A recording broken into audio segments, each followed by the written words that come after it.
Alors, bonjour, bienvenue à ce didacticiel de Adobe Premiere Élément 10. Tu ouvres un nouveau projet comme tu es habitué de le faire. On attend un petit peu. Une fois que c'est ouvert, tu vas nommer ton projet par ce panneau-là. Tu vas l'appeler par ton nom, tu vas lui donner un numéro également. Donc, moi, je suggère ici 00, mais tu peux prendre 01.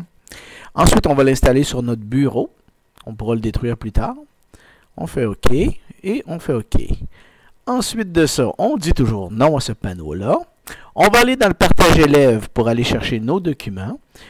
Alors, on va dans le partage élève, là, le dossier que ton prof te dira. Et tu vas utiliser la touche CTRL dans quelques instants. Alors, tu cliques ton premier film, tu appuies sur CTRL, tu cliques sur le deuxième et tu apportes tout ça sur ton bureau en même temps. Ensuite, tu vas aller chercher une image de fond, soit sur Google ou dans un dossier que tu as déjà préparé. Même chose, tu cliques et tu l'apportes directement sur ton bureau. On ferme le tout. On retourne dans notre logiciel. Alors, on le réactive. On va aller chercher par fichier et importer les médias. Donc, fichier ou dossier. On va aller chercher les trois éléments avec CTRL qu'on appuie. Et on ouvre ces trois documents-là qui arrivent.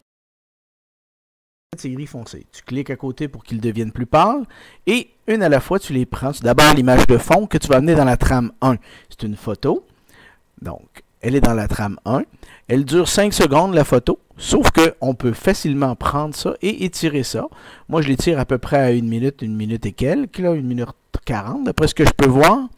Et on pourra la réduire plus tard. Ensuite, on va aller sur la trame vidéo 2 et 3 pour aller chercher nos deux trames vidéo suivantes. Donc, on attrape une première trame vidéo qu'on amène sur la trame vidéo 2 et on accepte le vidéo merge.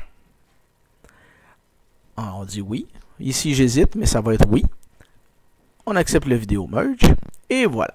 On va chercher notre deuxième trame vidéo qu'on va amener dans la trame vidéo 3. On accepte le vidéo merge et c'est réglé pour ça.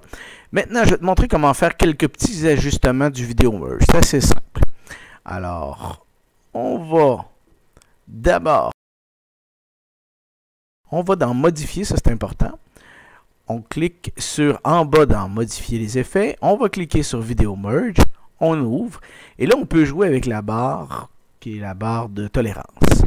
Donc, on peut jouer un petit peu avec la tolérance, mais ça ne change pas grand-chose, tu vas voir. On fait quelques expériences, comme ça, gauche et à droite. Puis, on ne voit pas beaucoup de différence. J'ai trouvé, par exemple, un moyen, dans quelques instants, on va y arriver, pour changer un peu la tolérance et avoir un impact. D'abord, je l'amène au plus bas. Et ensuite, je clique dans la petite case qui est là, qui ramène l'écran vert. Oui, on clique dessus. Et avec l'outil pipette que j'installe là, on va faire un prélèvement de verre à quelque part sur l'image. Et comme la tolérance est au plus bas, ensuite on peut ramener la tolérance un petit peu plus haut et on va voir un plus grand changement dans la tolérance. Donc on voit l'écran disparaître un peu plus. Ce ne sera jamais parfait, mais c'est déjà mieux que c'était. Là, on va faire quelques petites expériences pour voir c'est quoi qui nous convient le mieux. Une fois qu'on a trouvé ce qui nous convient, on se revoit dans quelques instants et je continue le commentaire. Dès qu'on a trouvé ce qui nous convient, on peut passer à l'étape suivante. Donc, dans quelques instants.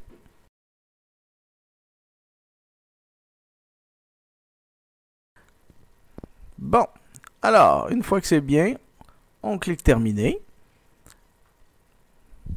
Et on peut retourner au travail. Parce que là, ce qu'il y a dans tes images, dans tes deux bouts de film, tu vas remarquer, pour tout le monde, c'est la même chose.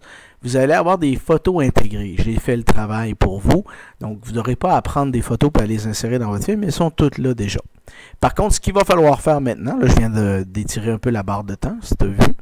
Alors, ce qu'il va falloir faire, c'est écouter les dialogues, couper, et ensuite raccourcir finalement placer le dialogue une fois qu'un personnage a parlé, aller placer le dialogue. Tu vois, j'ai coupé le dialogue du personnage 1 et là, je vais écouter pour voir où est-ce que le personnage 2 parle.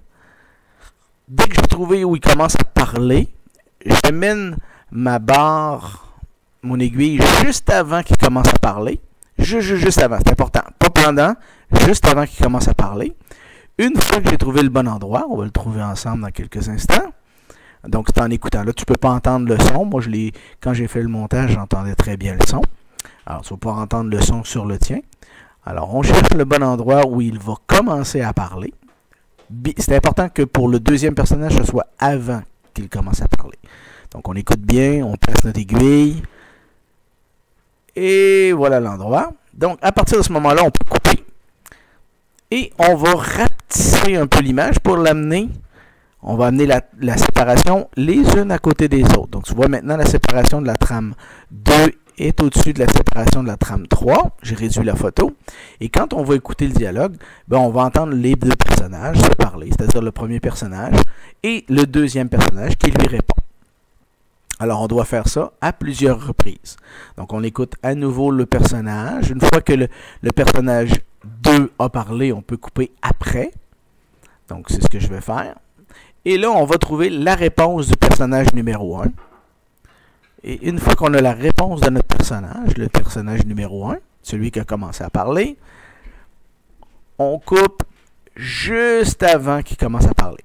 Et là, j'ai accéléré le processus parce que ça a duré peut-être une quinzaine de minutes, ce travail-là. Et on déplace nos trames. On fait bien attention de cliquer toujours sur la trame qu'on veut couper. Donc, quand on clique, elle devient bleue plus claire. Et c'est sur cette trame-là qu'on est capable de couper. Si je ne clique pas sur la trame, ben, je vais couper ailleurs. Par exemple, sur la trame 1. Ça m'est arrivé quelques fois de faire l'erreur. Je ne sais pas si tu vois dans le bas, là. Mais à chaque fois que je peux réussir à couper, je dois mettre ma trame en bleu. Donc, je clique sur ma trame et je peux la couper. Et là, on avance tranquillement. Là, je l'ai fait en accéléré pour que tu puisses voir un petit peu le processus. Et puis, tu dois t'assurer toujours que tes deux personnages sont là et que ta trame de fond, dans ce cas-ci, c'est la trame des remparts, soit toujours présente. Donc, dans quelques instants, on va arriver à presque la toute fin du montage. Et on va terminer le travail ensemble. Il reste quelques petites coupes à faire. Puis ensuite, on va voir comment terminer ça. Alors, en quelques petites coupes. Là, on arrive à la fin. Alors, il reste quelques coupes à faire. Je dirais une ou deux. Et là, les deux trames vidéo vont être coupées en même temps. Puis, on coupe également la trame de fond, celle qui est la photo. Alors là, je clique sur la photo et je fais le découpage. Et voilà, les trois trames sont découpées au même endroit, c'est-à-dire que les trois images vont terminer en même temps. Et là, on fait effacer une après l'autre. Donc, on efface la trame 1, là, on vient d'effacer la trame 2. On remonte notre ascenseur pour aller effacer la trame 3. Et voilà, c'est fait. Une fois que ça c'est fait, on a presque terminé. Il s'agit d'aller partager. Donc, rappelle-toi, on va placer ça sur l'ordinateur. Voilà, on clique. Et on place toujours le format vidéo en MPEG.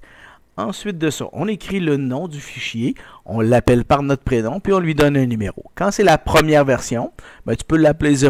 Moi, je crois l'avoir appelé 00. Voilà, 00.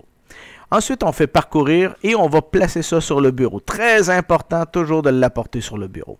Et là, on va enregistrer le travail. Tu vas voir, toi, dans le cas de ton travail, ça va aller beaucoup plus lentement. Moi, j'ai mis le film en accéléré, ce qui fait que dans quelques secondes, à peine, le film va être terminé d'enregistrer sur le bureau. Une fois que le film est enregistré sur le bureau et qu'on l'a regardé, tu vas voir que c'est ce que je fais en dernier, c'est là qu'on va aller emporter une copie dans le partage élève. Alors, tu gardes la copie sur ton bureau jusqu'à la toute fin.